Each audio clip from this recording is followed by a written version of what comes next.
going on? This is regular Ravens fan. Yet I'm here. I'm here again because they forcing me to come out here. But this one kind of hurts. This one stings a little bit because I want to show y'all real quick a little bit of this, a little bit of this excerpt. It's amazing and it's sad that one of the Steeler alum, actually defends Lamar Jackson, and a Ravens alum or ex-Ravens player, if you will, is actually gonna hate on him, and that hurts a little bit. So I want to show you this little back and forth between Ryan Clark and Bart Scott. Then I want to show you what Ray Lewis had to say. Okay, so let's get it cracking.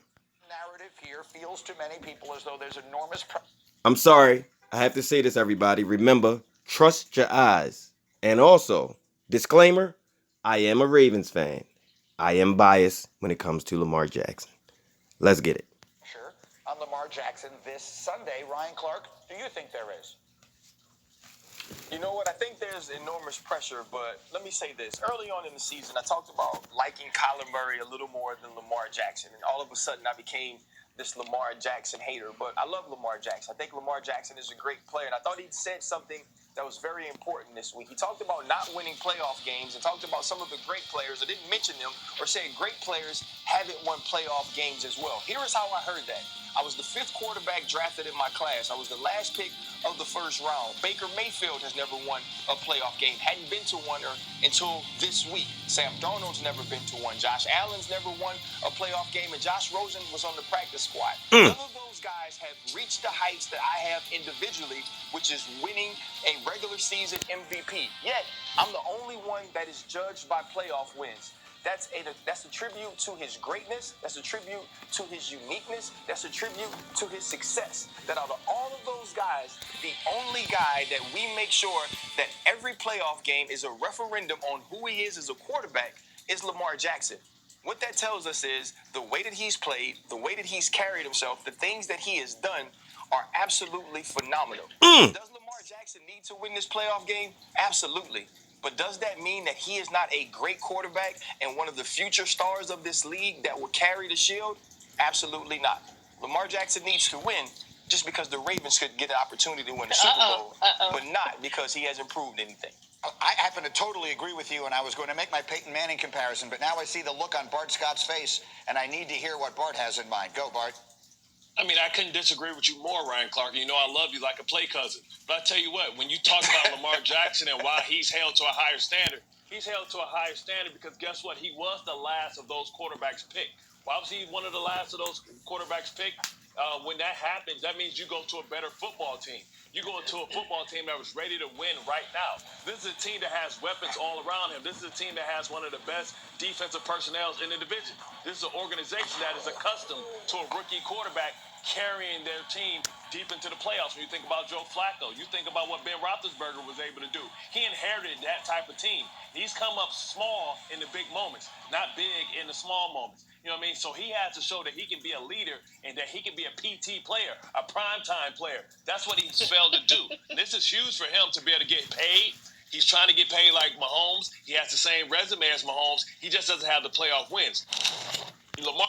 That's my problem right there, people. That's my problem with it. You say that Lamar Jackson hasn't come up big in big time moments. So that Monday night game against Cleveland Browns, coming in on 4th and 5 with your season on the line, 4th and 5, you coming back from cramps to throw a go-ahead touchdown pass, that's not coming up big in a big moment. Then after they drive down the field, you come back and lead your team to the game-winning field goal, that's not a big moment. All that he did last year weren't big moments against all of those great teams that he played against. An undefeated Patriots team, a playoff Houston team, a former Super Bowl team in the LA Rams. Those weren't big moments. Those weren't big stages. Every Monday night game and Sunday night game is a big stage. Am I right or wrong? But to say, and then you talking out of both sides of your own mouth. You come out here and you say that Lamar Jackson has to win this game because, you know, he's come up small in big moments, but then you turn around and say he has the same resume as Pat Mahomes minus the Super Bowl. How? Nobody has ever said Pat Mahomes has come up small in the big moments. It hurts my heart to hear Bart Scott say these things because he's an ex-player who came out the mud, who wasn't a drafted player, who was an undrafted player, who earned his way when everybody said he couldn't do it, and he earned his way. He did what Lamar Jackson is doing. And you're going to turn around and hate on him? Come on, man. But I also want to kill something else that he said. Lamar Jackson got drafted number 32 because he went to a good team. People, this is how the national media lies to the national audience. Lamar Jackson wasn't drafted 32 because the Ravens owned the 32 pick because they won the Super Bowl. Lamar Jackson was drafted number 32 because the Philadelphia Eagles owned that pick, and the Ravens traded back into the first round to get him. Remember, the Ravens' first pick of that draft was Hayden Hurst, who was drafted to help Joe Flacco because our team was not ready to win. Our team had not been to the playoffs since 2014, as of 2018. As of that 2018 draft, we hadn't been to the playoffs in 4 years. We had lost big games at the end of the year to not make the playoffs. The year that Lamar Jackson, his rookie year, he was supposed to sit the whole year. He has to take over a team that's 4-5, and the coach's job is on the line, so he desperately needs to make the playoffs. And he turns to the rookie quarterback, who then takes a 4-5 team, goes 6-1. The only loss being to Kansas City in overtime that year. Talking about that year. The only loss was to Kansas City in overtime. He had beaten everybody else on the schedule after that 4-5 start, minus Kansas City in overtime. An overtime game in which he gave the Ravens the go-ahead lead late in the fourth quarter, but with a minute and 50 seconds left, Pat Mahomes did greatness on 4th and 10 to complete a long pass to Tyreek Hill. Then on 4th and 5, scored the tying touchdown to send it into overtime. That's what happened. But then he says that Lamar Jackson has weapons all around him. Weapons where? We don't complain about Baker Mayfield not making not making the playoffs until this year. As a matter of fact, everyone on national TV said they believed in him. Yet Baker Mayfield has Odell Beckham Jr., Jarvis Landry, David Njoku, Brent Hooper, Nick Chubb, and the Hunt kid, Kareem Hunt. What? Where's Lamar Jackson's weapons like that? And before anybody ever comes at me and says Lamar Jackson has great running backs, I will admit J.K. Dobbins is a beast, Gus Edwards is a beast, but I will also remind people that the reason that their running is as successful as it is, not saying that it wouldn't be, but the reason it's as successful as it is because number 8 is a part of that running game. And he causes defenses to pay attention to him, giving those running backs opportunities that maybe they don't have if he's a pocket quarterback. Maybe the run fits are different by defenses if he's a pocket quarterback. So let's just keep that. Now, real quick, because I don't want this to go too long that you all don't watch it to the end. Let me show you what the Hall of Fame linebacker, ex-linebacker of the Ravens had to say. Truth being told. Let me show you what the greatest linebacker in Ravens history has to say about Lamar Jackson. Real quick. Ray, I mean, this kid is. This is going to be Ray Lewis. And he's 0 for 2 now. He's one and done twice. This would be a very large win for him, and also another loss that has a whole offseason of wondering what's going on. I mean, what do you talk to him about, Ray? You know, honestly, and we haven't spoken, to get into it, but, okay. So I haven't spoken to him to get into his head like that, let him do his thing or whatever. But, just from an outside perspective, Lamar is going to be Lamar. Eddie said it. Lamar is going to be Lamar. He's dynamic. He's spectacular. He's Superman. All of those things. But Lamar needs help. A lot of it. To go do what he's trying to do. And to beat Tennessee in Tennessee, Lamar, I'm telling you, Hollywood Brown, these guys downfield are going to have to be big for Lamar. They're not going to be able to sit there, and a lot of these routes, sometimes right? The only deep man that's going deep is Hollywood Brown. If you study them enough, nobody threatens. From the Baltimore side, we don't threaten a lot of people, right? People aren't afraid of our pass game, right? We don't have a Devontae Adams. We don't have a DK Metcalf. Oh! A.J. Brown. Oh! We don't have a person that you have to double. So now they're stacking the box, right? So now Lamar has to tell somebody else, or the scheme, Greg Roman, the scheme has to get somebody open downfield, so it doesn't always have to be a long 8-9 play drive. Yeah. Did you hear what the Hall of Famer said, everybody? Lamar needs help. This is what regular Ravens fan has been trying to get through in his little videos on his little small corner of the world. This is what I've been trying to get across to everyone about Lamar Jackson. That's a Hall of Famer who knows more about football than I could ever dream of knowing. I may have watched it for a lot of years. He played it for a lot of years. Did you all hear what he said? I mean, it's about time. I wish that his conversation with Rich Eisen was on a greater playing platform. I wish it was on one of these shows that everybody watches so they could hear the truth. I've been saying this for a long time now. There is no OBJ. There is no Jarvis Landry. There is no Devontae Adams. There is no D-Hop. There is no DK Metcalf. You understand? Lamar Jackson is out there doing what he's doing with defenses condensing on him. Let that sink in, people. Let that sink in.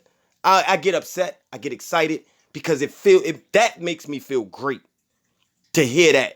Somebody finally admitting it to the national audience. Again, here in Baltimore, we know it. Outside of here, they only know what the national media tells them. They're not allowed to watch every game. Regionally, you see your regional games. You see box scores, you see highlights. So when they constantly put highlights up of Lamar Jackson in completions and never showing his pretty passes, only showing his bad passes, that's what people think about. And then they're saying bad things about him. That's what people thinks about him. That's why regular Ravens fan got to come out here and let people know what's really going on with the Great Eight, with Lamar Jackson.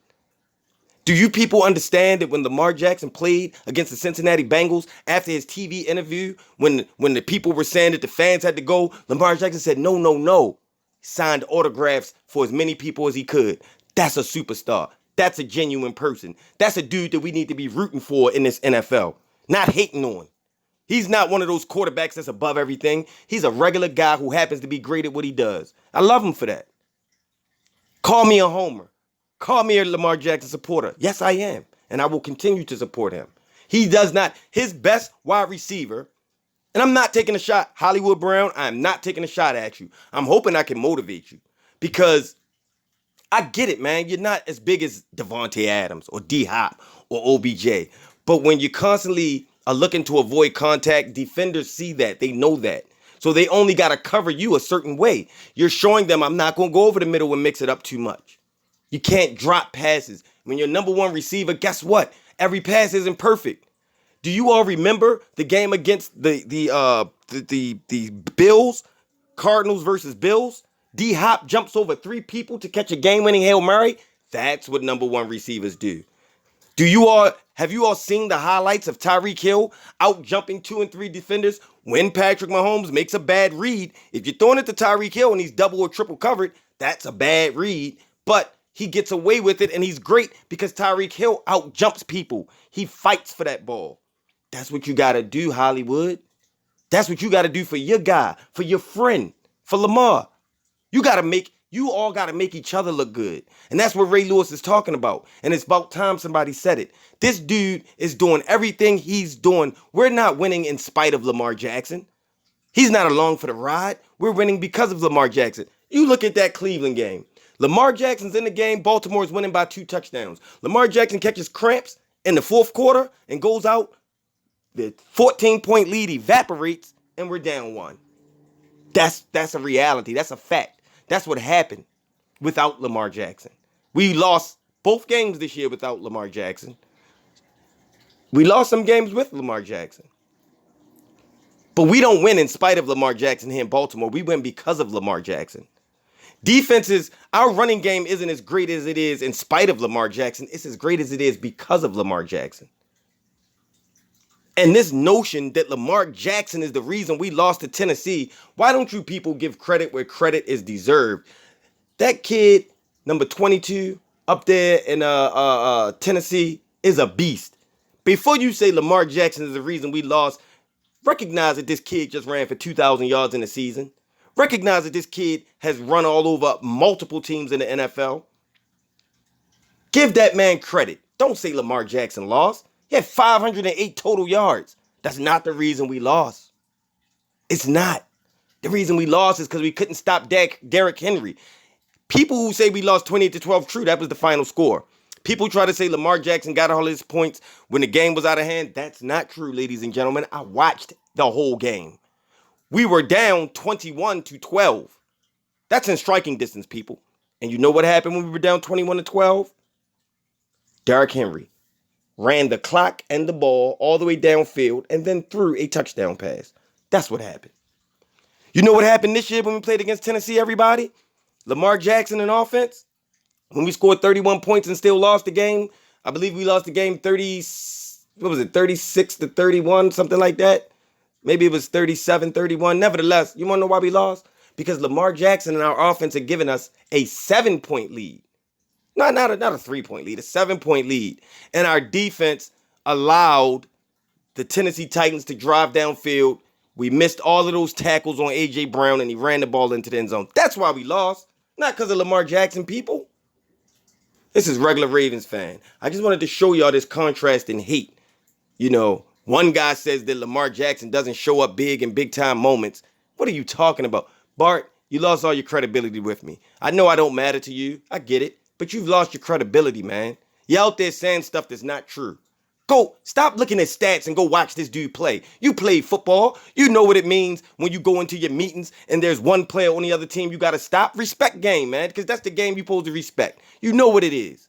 You know the pressure that this dude is putting on defenses. And you know what he doesn't have around him in the form of receivers.